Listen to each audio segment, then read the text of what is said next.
एक वह भौतिक तत्व जड़ और दूसरा चेतन। जड़ चेतन में संसार पहले भी था और आज भी आगे भी रहेगा। गुरुवर कबीर का पारक सिद्धांत का मंच है, सभी समझते हैं इस बात को। जड़ चेतन में संसार पहले भी था, आज भी और आगे भी रहेगा।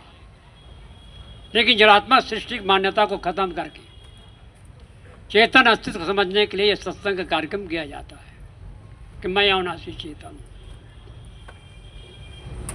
तो मैंने प्रथम बिंदु का जानने योग्य क्या है? अपनी आत्मा। जानने योग्य संसार का महान प्राणी मानव है। सारे मत मजहब हमने बनाया है, ये भी समझने की बात है। धर्म पर चर्चा सवेरे पर कुछ चल रही थी, हमारे संतों ने इस पर व्याख्यान दे रहे थे। सारे मत मजहब संप्रदाय हमने बनाया है।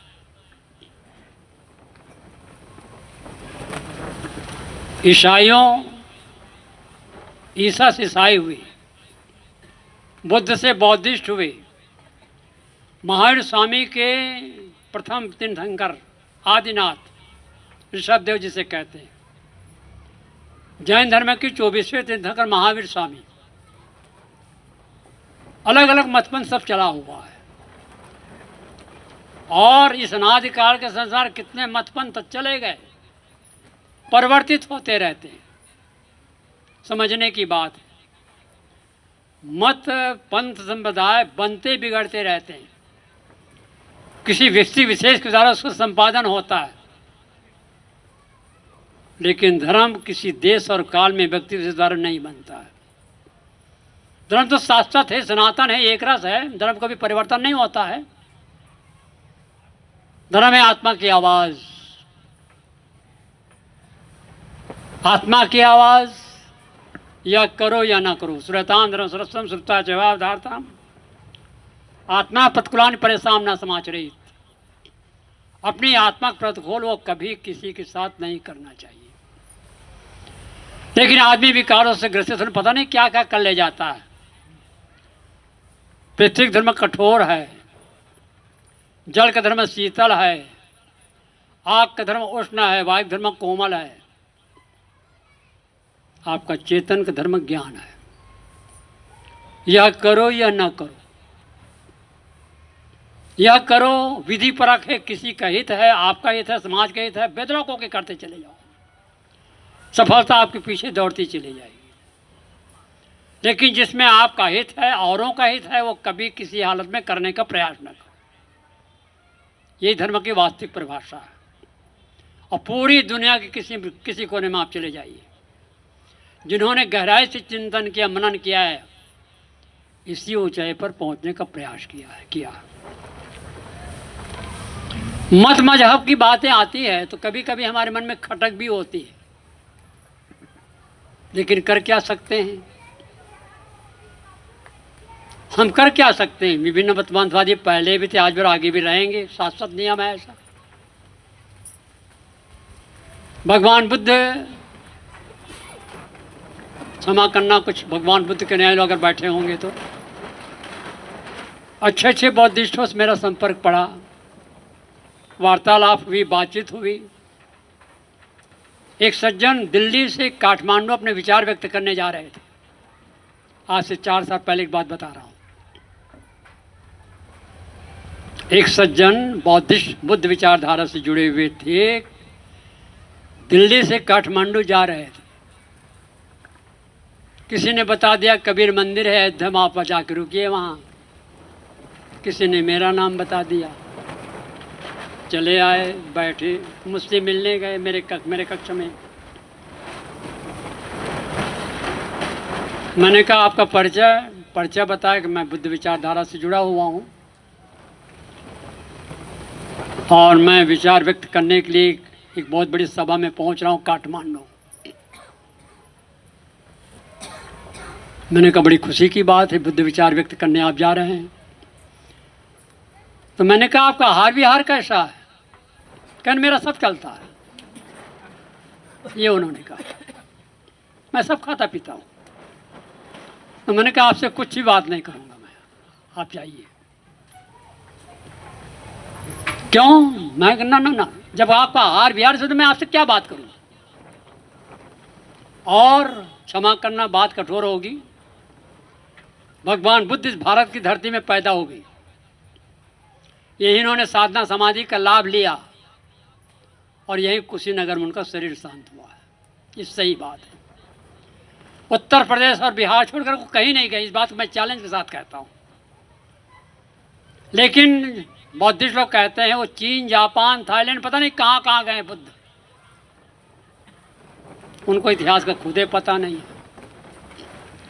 विराटनगर शहर में जब मैं बुद्ध के विषय में बोला कि भारत की धरती में पैदा हुई, भारत की धरती में साधना समाधि का लाभ लिया और कुशीनगर में उनका शरीर शांत हुआ, मैंने कहा। दूसरे दिन एक सज्जन मेरे कक्ष में आके कहना आपको इतिहास का कुछ ज्ञान नहीं है। मैंने कहा क्यों ज्ञान नहीं भाई? कहने वो चीन, जापान, थाईलैंड, पता नहीं कहाँ कहाँ जा कर के भगवान बुद्ध ने प्रचार प्रसार किया है। तो मैंने कहा थोड़ा और ठीक से पढ़ लीजिए। भगवान बुद्ध की वाणी का प्रचार प्रसार का सबसे ज़्यादा श्रेय सम्राट अशोक को है। अपने लड़के और लड़की को उन्होंने, अपने लड़के और लड़की को, संघमित्रा और महेंद्र को उन्होंने लंका पहले भेजा, फिर विदेशों से संबंध हुआ, विदेश जाकर प्रचार प्रसार किए इन लोगों ने। फिर सांग फायान आकर के यहाँ से बौद्ध साहित्य ले जाकर फिर प्रचार प्रसार किए। बहुत ज़बरदस्त प्रचार प्रसार हुआ। लेकिन भारतवर्ष की धरती का बहुत बड़ा अपमान है। भारत की धरती में पैदा हुए, साधना समाधि का लाभ भी लिया, शरीर भी यहीं छूटा, लेकिन जो पाया विदेशों में जमा, तो भारत की धरती में जमा, क्योंकि ब्राह्मणवाद हावी हो गया था। काफ़ी उसका विरोधाभास और ब्राह्मणों ने उसे निकाल करके फेंक दिया। आज विषय पर गहराई चिंतन करने योग्य मैं नहीं हूँ उतना, लेकिन चर्चा अचार दिमाग में मैं बात कह दिया। जैनपुर कबीर मंदिर के पास ही एक बुद्ध विचारधारा जुड़े हमारे एक प्रेमी हैं। उनके यहाँ बौद्धिस्ट संत आते जाते रहते थे। और वो मास्टर साहब शरीर भी छूट गया। मैंने आज 3-4 साल हो गए, 4-5 साल हो गए। जब भी मैं आत्मा परमात्मा के विषय मैंने कुछ चर्चा की, एकदम मौन हो जाते थे, कुछ बोलते ही नहीं थे। कि ना आत्मा भी कोई चीज़, कि ना आत्मा नाम की कोई चीज़ नहीं। मैंने कहा बोल कौन रहा है? ये मन से हो रहा है। लगभग ये जो मैं बताने जा रहा हूँ आपको, लगभग 20 वर्ष हो गए।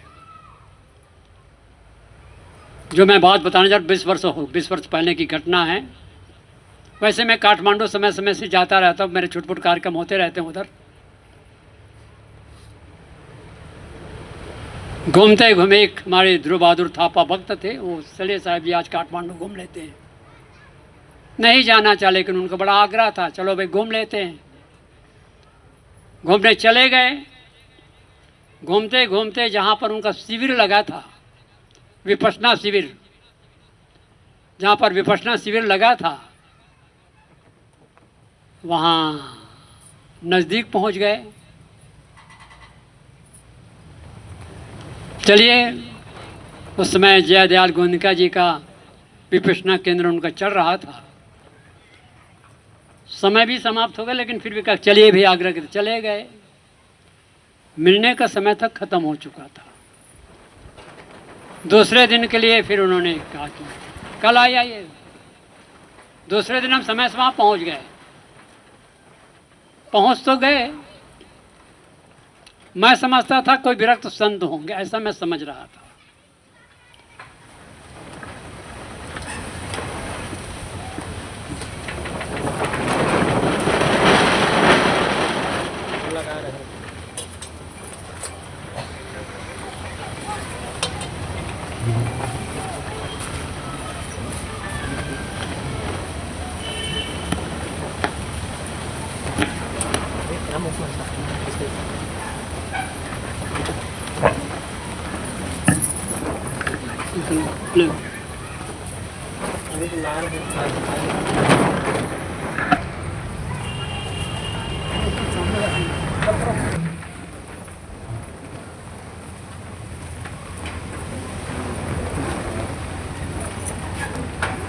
वादे के अनुसार हम दूसरे दिन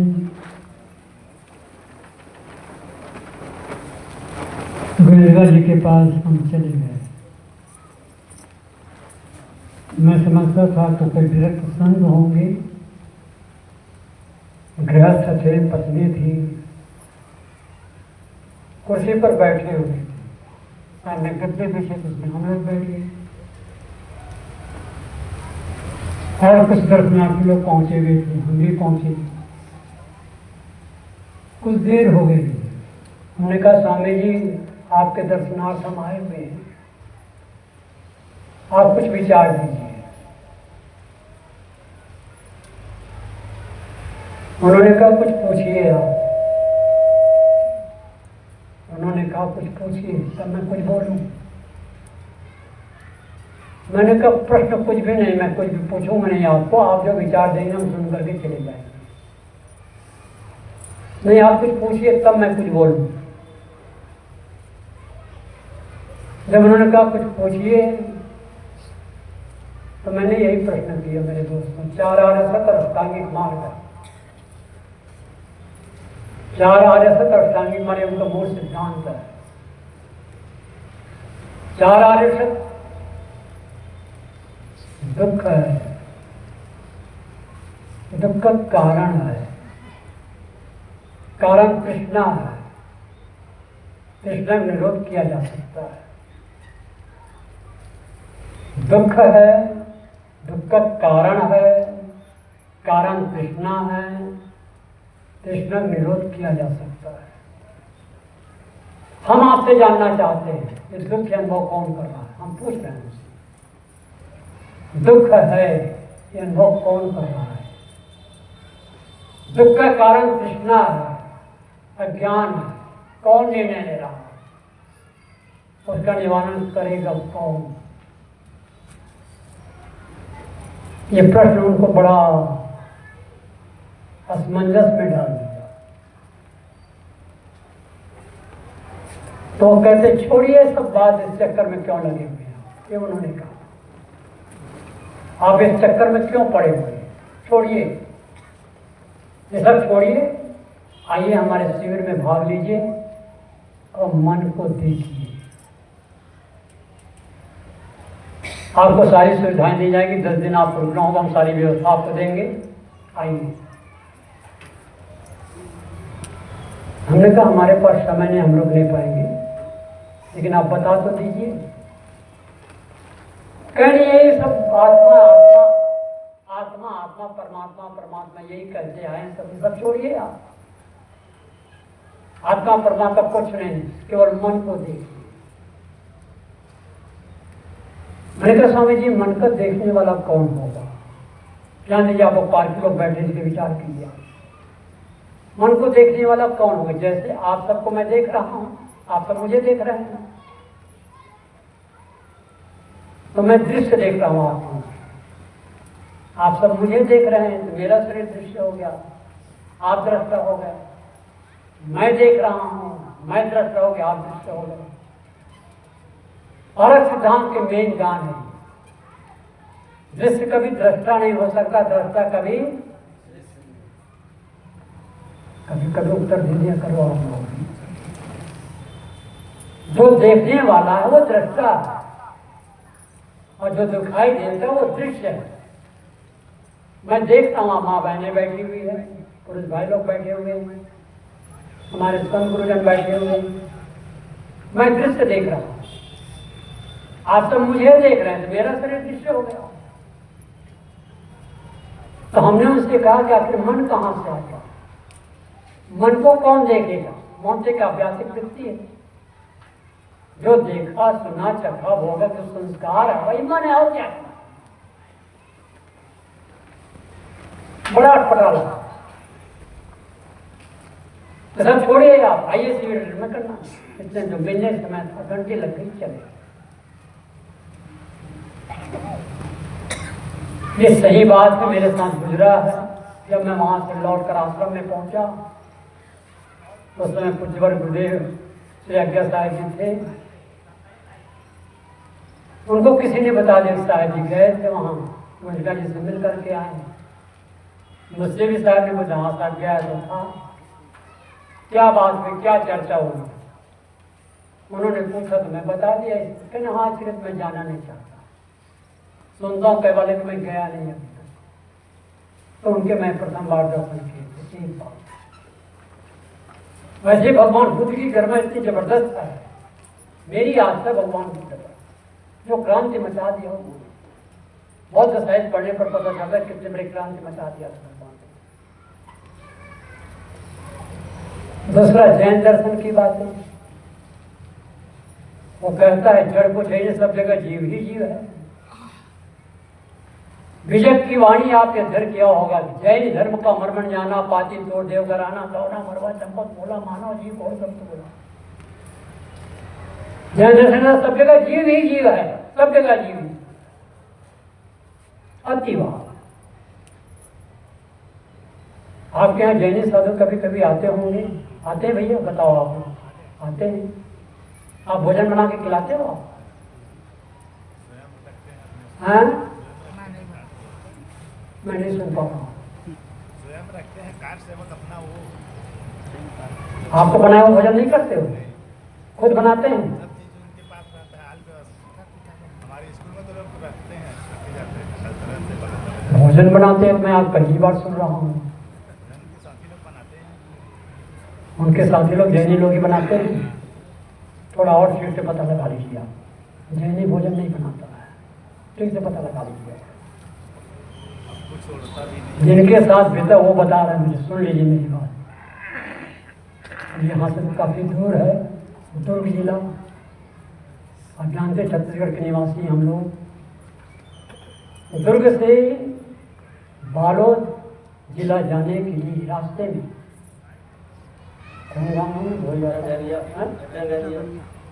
डगनिया, वही मैं खोज रहा था, मैं कहा यार गाँव के नाम में बोल रहा है। डगनिया ने गांव, बिल्कुल सही घटना बता रहा हूं। दुर्ग से बालोद की ओर आप जाएं तो डगनिया नाम के गांव है। बड़े प्रेमी जीव थे, शरीर छूट गया उनका बेचारा का। उनका नाम था सूबेदार साहब।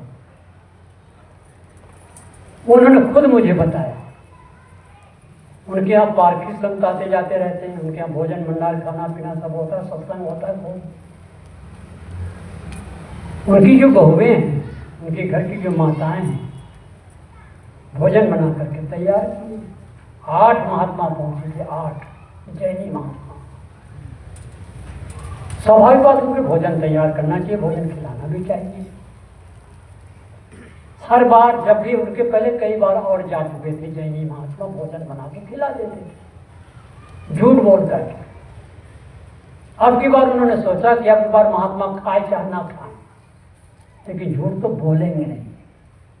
हमारे यहाँ पारखी संत आते हैं, कबीर साहब से जुड़े हुए कबीरपंथी संत महात्मा आते हैं। संत महात्मा मिलकर के एक साथ भोजन भंडार बनाते खाते हैं। भोजन तैयार हो गया। उन महात्माओं के पास जाकर के माताओं बहनों ने कहा कि महाराज जी भोजन तैयार है, चलिए भोजन कीजिए। तो जैनी संतों ने कहा कि भोजन तुम किसके लिए बनाई हो? उन माँ बहनों ने कहा भोजन हम आपके लिए बनाएंगे। नहीं नहीं नहीं, ऐसा ना कहो, तुम ये कहो कि मैं अपने लिए बनाई हूं, ऐसा कहो। अब उनको संत जी कह रहे हैं, जैनी संत कह रहे हैं कि मैं तुम्हें कहो कि मैं आपके लिए बनाई हूं, ऐसा कहो। कह नहीं महाराज, हम आपके लिए ही बनाए हैं। तो उन्होंने भी लिखे खाए चाहे ना खाए, लेकिन आज झूठ नहीं बोलेंगे, सांच बराबर। अरे पूरा कह दो ना भाई, सांच बराबर तब नहीं, झूठ बराबर पार। जाके हृदय सांच है, साचा सौदा कीजिए, अपने मन में जाइए। सांच बिना सुख नहीं तो टोटी तरह। अच्छा अच्छा, ठीक कह रहे हैं आप। सांच बिना सुख नहीं ना टोटी करें। अंतिम में हुआ क्या, वो लोग वहां से उठ करके चले गए, भोजन नहीं किए। जब चौमासा वास करते हैं तो उनके चेले लोग ही पानी गर्मा देते तब उसमें स्नान करते हैं। ये सही घटना है। परिणाम क्या हुआ कि 8वां महात्मा तो चले गए, अब जहां जाना था गए, भोजन नहीं किए। वहीं से मेरे पास फोन आया। मैं उस समय जैनपुर कबीर मंदिर में था, मैं अध्यक्ष आया हूँ जैनपुर कबीर मंदिर। मेरे पास फोन गया, कहीं साहब आज हम लोग बहुत दुखी। मैंने कहा क्यों दुखी हो भैया, क्यों दुखी है? तो वो कहते हैं कि आज हमारे यहाँ महात्मा आए थे, जैनी महात्मा, बिना खाए पिए चले गए। मैंने कहा भोजन क्यों नहीं दिया आपने? उनको आसन बिस्तर लगाना चाहिए, भोजन देना चाहिए, उनका जो बन पड़े सेवा करना चाहिए।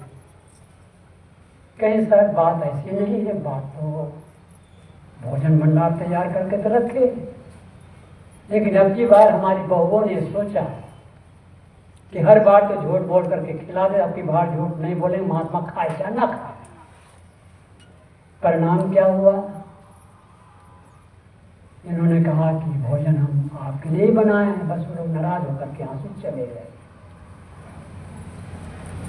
तो मैंने उनके कहा कि मेरे दोस्त आज खुशी मनाओ, कम से कम झूठ बोलने से बच तो गए। सांच बराबर, सब जानते हो, आप पार्टी लोग बैठे हो, सांच बराबर तब नहीं झूठ बराबर पार।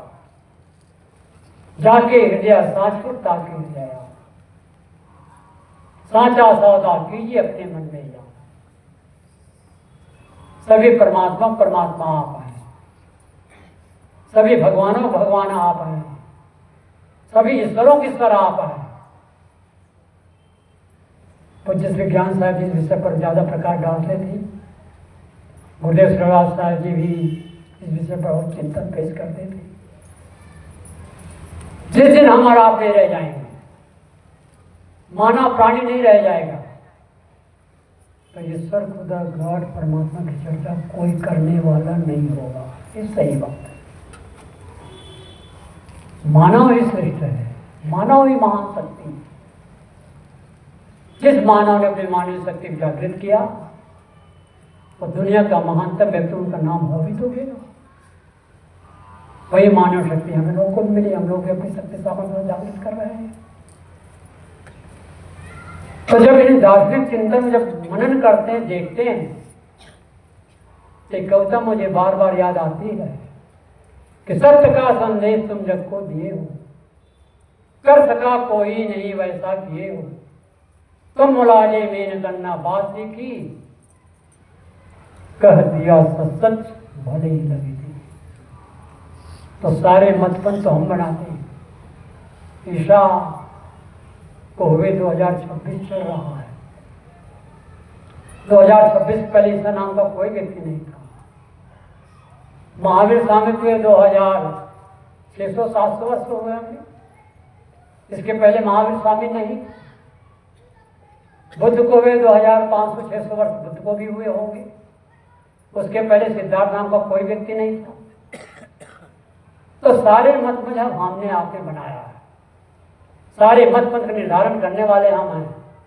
और कई धार्मिक लोग कहते हैं मैं तो कुछ नहीं हूं, कर्म फूटे हैं, मैं सब कुछ हूं।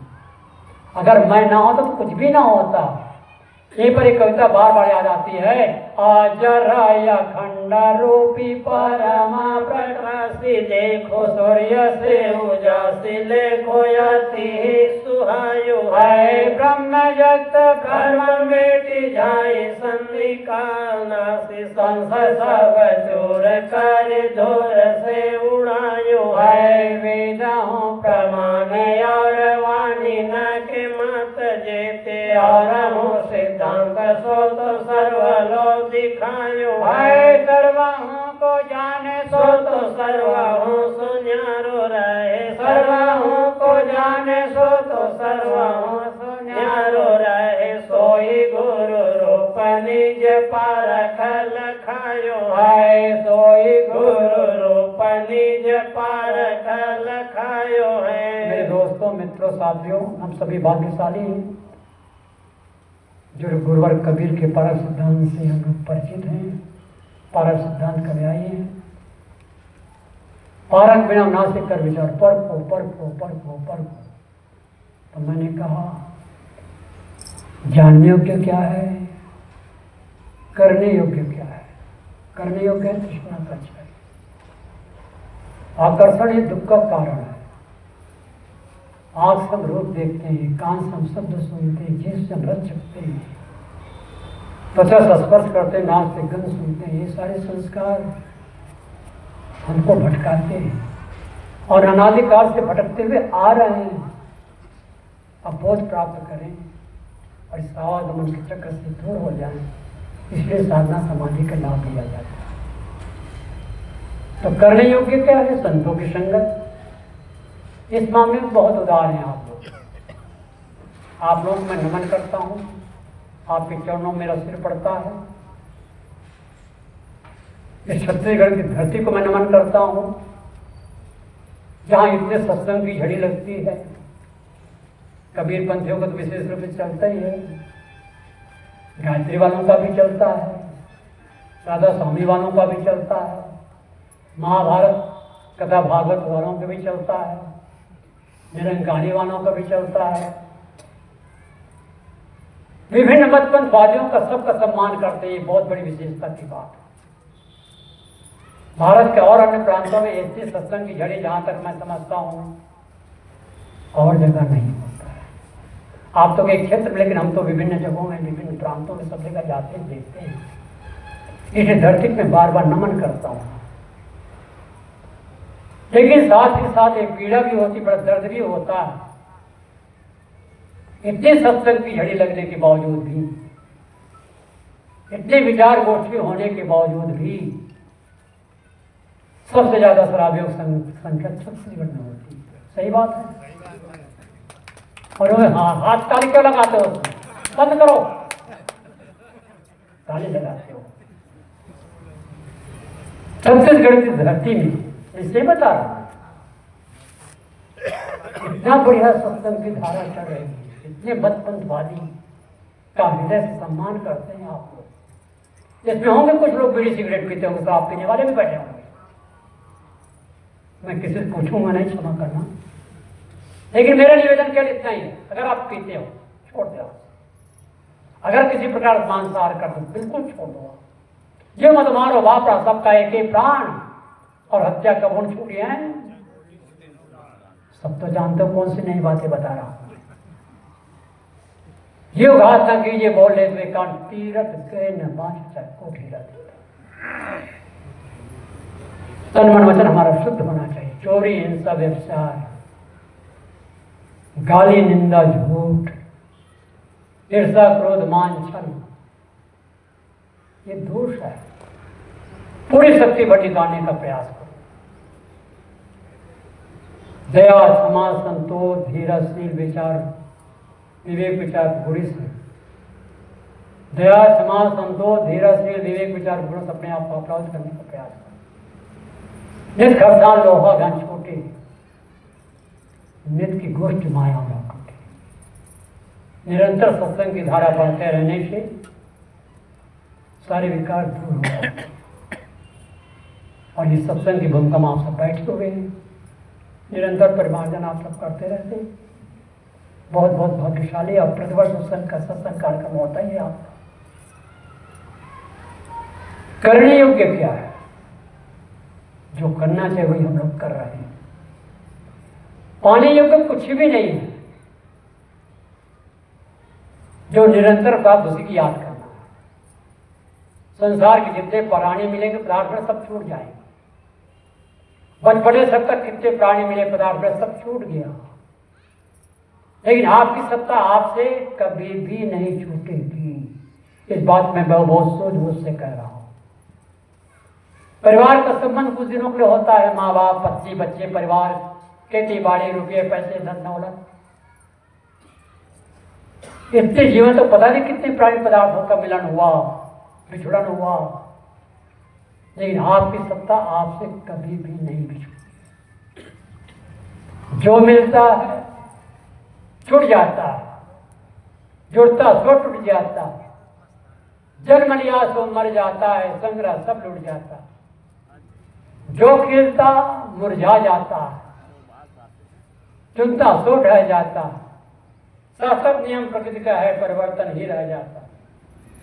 समृद्ध जो चेहरे दिखते वे ओझल होते जाते, सारे ही सपने समान है जग के सारे नाते, दादों बाबों पर पाजों का पता नहीं चलता है, जो उठ करके चल देता है पुनः नहीं मिलता है। कैसी विषम काल की ज्वाला सबको भस्म बनाती, डरने वाला चल देता है रह जाती है खाती। मेरा है ऐसा मूड जन्म भर करता, एक दिन मिट्टी के नीचे वह पड़ा पड़ा है सड़ता। इस जगती तल में जो जन्मा बैठा कौन यहाँ है, 100 के पहले वाले प्राय कोई नहीं यहाँ है।